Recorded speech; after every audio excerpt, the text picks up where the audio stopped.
আমলের মাধ্যমে আপনি ঋণ থেকে চিরদিনের জন্য মুক্তি পাবেন। দাম্পত্য জীবনে যদি অশান্তি থাকে, অশান্তি দূর হয়ে শান্তি ফিরে আসবে। ব্যবসায়িক জীবনে যদি ক্ষতিগ্রস্ত হয়ে থাকেন, ক্ষতি আপনার পূরণ হয়ে যাবে।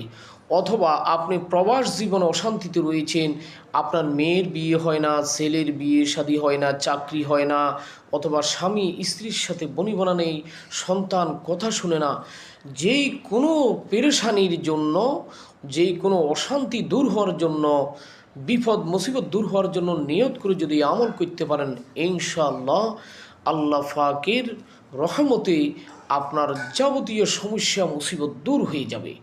বন্ধুগণ, আমলটি কীভাবে করবেন? আপনি সেহরির সময় উঠে উজু করে 2 রাকাত তাহাজ্জুদ নামাজ আদায় করে ওই মুসল্লাতে পড়ে বসে 100 বার দুরূদ শরীফ পাঠ করবেন এবং 499 বার এই দোয়াটি আপনি জিকির করবেন, লা হাওলা ওয়ালা কুওয়াতা ইল্লা বিল্লাহ, লা হাওলা ওয়ালা কুওয়াতা ইল্লা বিল্লাহ।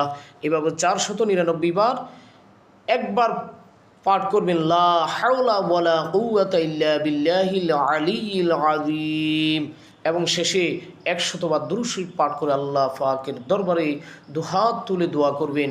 ইনশাআল্লাহ আপনার যাবতীয় সমস্যা দূর হয়ে যাবে। ভিডিওটি শেয়ার করে দিবেন।